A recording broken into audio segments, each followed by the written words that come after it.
Hello again, everyone. I'm Adam Kassab from GLOBIS, and today, as you can see, we're not actually at the GLOBIS campus. We're at DuPont's Asia Pacific headquarters here in Sanno Park Tower in the center of Tokyo. And wonderful to be here with Lukach, who is the president of DuPont Asia Pacific. Hi, Carl. Thank you very much. Thanks for your time. Sure, Adam. Nice to see you. Nice to see you again, yeah. So before we actually start the interview, just wondering, there's this lovely painting there behind you. Do you mind just telling us a bit about, is this where DuPont is actually headquartered? Or? Sure, Adam. That's a picture of Wilmington, Delaware, okay. Over 200 years ago, when it was just settled as a village. And that's the Brandywine River that runs through town. And just upstream from there are the first gunpowder mills of the family, the DuPont family that settled there, that started the company. Fantastic. And, I mean, are there still houses looking like that or buildings like that? Well, it doesn't quite look like that today, but I imagine back then it did. Okay.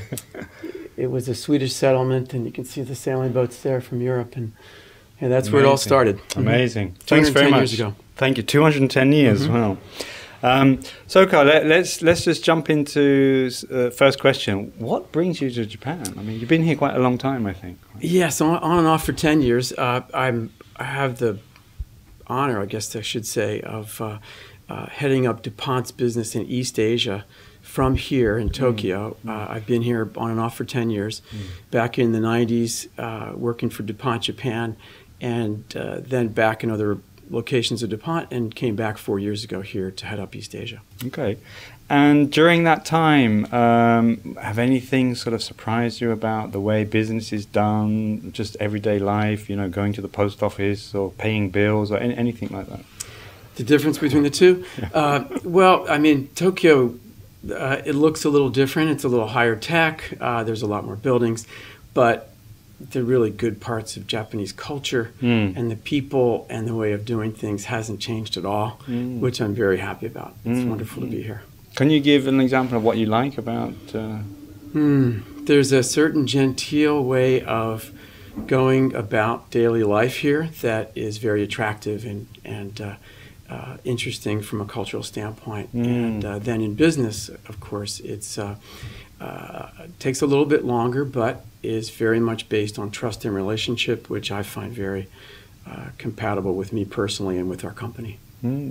Carl, you seem like a very kind of easygoing, relaxed person. So, but do anything about living here kind of frustrate you, or sometimes get you a bit uptight or something, or not? Well, I mean, my responsibilities for DuPont are really focused on growing our business. So the things that get me uptight are, of course, you know, the world economy has been through so much turmoil, twists and turns in the last 4 years. I mean, I came here as the world was just sinking into the global financial crisis.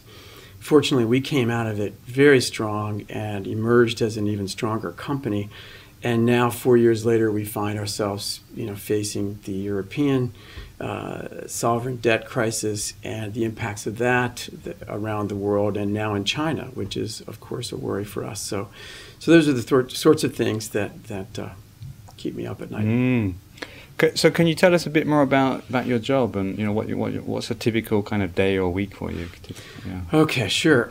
Well, our company in East Asia is about $6 billion in sales, and we're spread over 11 countries. My territory includes Korea, Japan, the 7 countries we operate in ASEAN, and Australia and New Zealand. And up in the north here in Japan and in Korea, we're very focused on the automotive and electronics industry. So my job is very much connected to the large mega industry leaders that you know well about. Right. And then in ASEAN, it's such a fast-growing place, an exciting place to be. Our business is very much growing in the agricultural sectors, general industrial sectors, and also in the electronics and automotive industries from the Japanese manufacturing operations that have shifted to South Asia, to Southeast Asia. So there must be a lot of challenges doing business across such a diverse region. Can you give us some insights into what that's like? Well, we're growing so quickly here in Asia. I'd say that the number one challenge is to keep up with the talent pool. You know, there's a big talent gap coming, and I know that a lot has been written about the talent issues currently in Japan with college graduates not getting jobs in the big companies. But if you look out further at the growth of the industries, particularly the ones being led here in Japan, you see this giant talent gap coming. I mean, there's a lot of baby boomers that are going to retire, not just in America, but in Japan and other countries. And there's probably not enough talent coming behind it in the Generation Y zone. So I'd say problem number one, challenge number one is keeping up our talent pool. We're spending a lot of time, a lot of my personal time is allocated to training and development programs for our new hires here in Asia. We've been hiring at the pace of several thousand a year in Asia Pacific, so that's a big challenge. Second challenge would be intellectual property protection, a hot topic among all businesses here in Asia. We're working through those problems as countries and governments adjust their standards to global standards. So that'd be a second challenge. And then I think internally, the third challenge I'd mention is keeping our innovation rate up for the local customers. I mean, we're a science company, DuPont, and we spend a lot of money on science and innovation. We're one of the leaders in that whole space. And what part of my job is to make sure we're providing innovative new products to Asian customers. So we've opened up new innovation centers here in Asia, and we're drawing a lot of attention from industry leaders throughout Asia, and keeping up on those promises and expectations that we're creating for those customers is a big challenge. Fantastic. I think last time we met, you mentioned about, was it KO? There's some open research project with KO. With Keio University, yes. Is that a sort of example of what you're talking about? That's a really good example. That's a little different example. It's an open collaboration case. It's public on the internet. Keio University, Dr. Shimazu has been working on electric vehicles for decades. And he's perfected, I think he's up to prototype G or H now, and invited us in to join the collaboration 3 years ago. So we're in a workspace with 35 companies in an open working environment trying to rapidly commercialize a very good electric vehicle. So it's a learning workshop, a learning laboratory for 35 unrelated companies that are working together with a common goal. Very exciting. Fantastic. And what's DuPont's role in that then? Well, as a science company and with leading products that are advanced materials, our primary objective in that project is how to lightweight the vehicle. The battery part of the technology is going very well. If you see, it's an in-motor design. Each wheel has an electric motor. The battery part, of course, needs to be upgraded. There's a lot of science in the world aimed at improving the functioning capability of batteries. In addition to that, though, our role is to provide polymers that are as strong or stronger than metal, and then can withstand high temperature, high friction under the hood and in the moving parts, and replace that metal with strong polymers, engineering polymers that can outperform and lighten up that vehicle so we can get more distance per energy unit. I can feel you just talking to you how exciting you are about this. That's a very exciting project. Yeah. We're learning a lot. Can I just ask, I mean, there's always this kind of tension between, say, for example, pressure from Wall Street for short-term results, and then talking about a science company where R&D is a real kind of key factor, where you have to have a more long-term focus.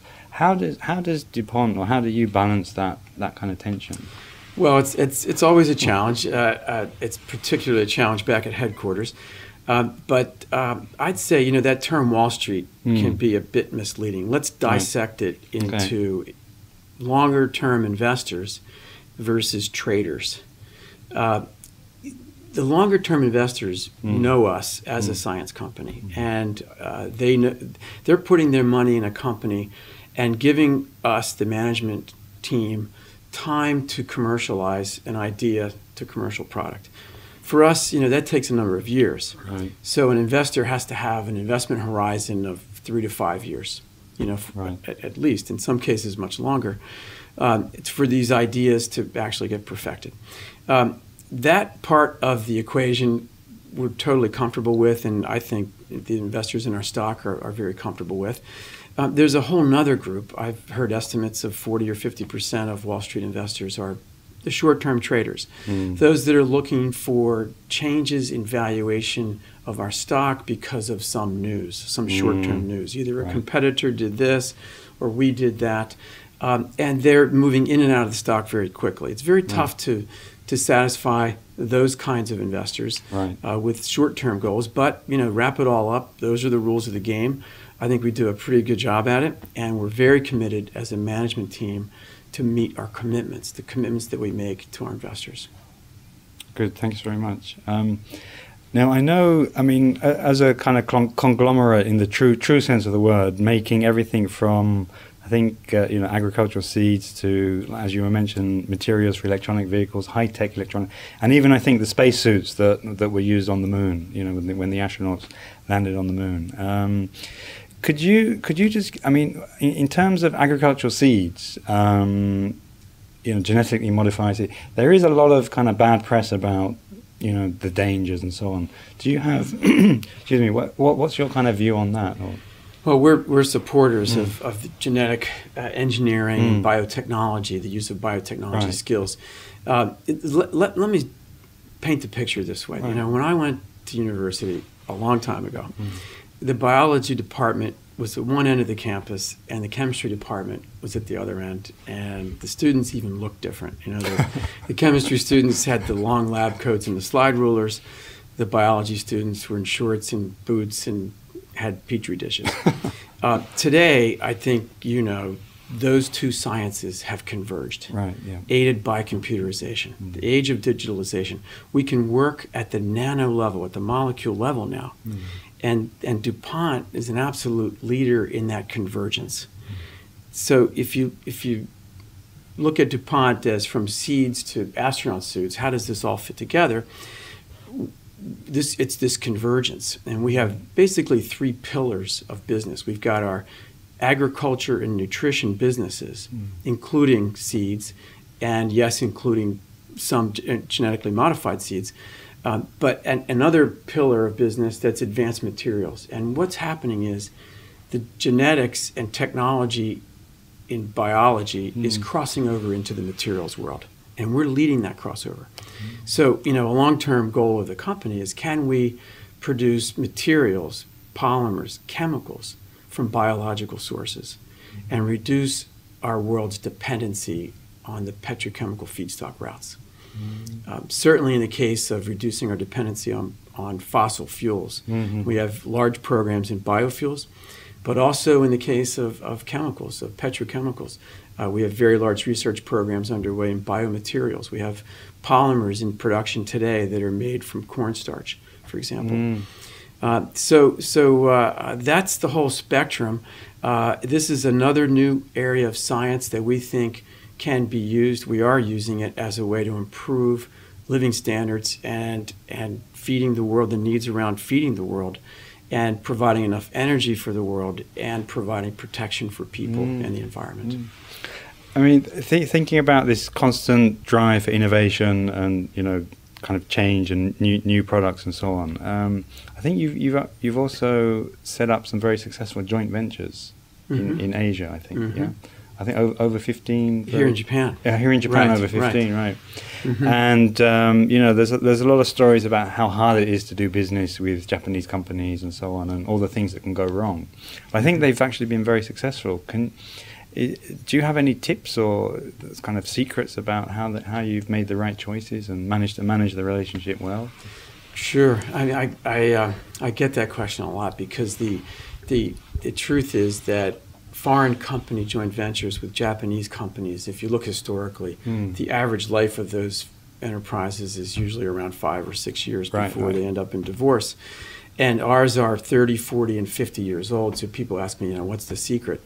I'd look at them, and we have very close relationships with our partners, and that's certainly ingredient number one. Our joint ventures were built with personal relationships and based on trust, with the goal of long-term mutual prosperity. Don't come to Japan and think you'll form a quick fix joint venture. If you've got a business that's in trouble and you think you're going to fix it by forming a joint venture with a Japanese company, you have to have that long-term shared view and vision of what success is. And that takes time. It takes time for both the Japanese partner to understand you and for you to understand them. Then I'd say a second key ingredient for us is you've got to have leading technology and leading capability on the ground. In the case of our joint ventures, the perfect marriage was we brought leading technology to Japan, and our partners provided leading capability in engineering, manufacturing, innovation, and marketing and sales in Japan. So the products that we make here in Japan, we have 12 factories here by those joint ventures. Their products are leading edge products, leading market share products here with companies like Toray, Teijin, Mitsui, Mitsubishi, Hitachi. So you need that leading technology, leading capability. The third key ingredient, I would say, is you've got, just like a marriage, you have to have a good problem resolution process. Difficulties are going to come up. Right. And you can't have a relationship where every one of them goes to the Supreme Court. Right. And could be a potential problem that ends up in breaking up the joint venture. Right. And we have a very, I think, good mechanism in place with our partners for working on those daily problems. We've been through a number of recessions, good times and bad, and we make it through. And so our ventures have been very successful with those three ingredients. On that third point, could you say a bit more? I mean, a kind of big generalization is maybe Americans would be much more direct when it comes to resolving issues, and maybe the Japanese would be more indirect. How does that actually work out in practice? I think it's pretty true. I mean, generally true. I mean, the Americans are described as impatient, too fast, want things done in one day. Whereas the Japanese pace might be a little more mindful and thoughtful and long-term thinking, and might take more than one day. So I think if you just go into that relationship open-minded, realize those cultural differences, things work out pretty well. But if either party demands it work just their way, that's where I think the problems start to take root.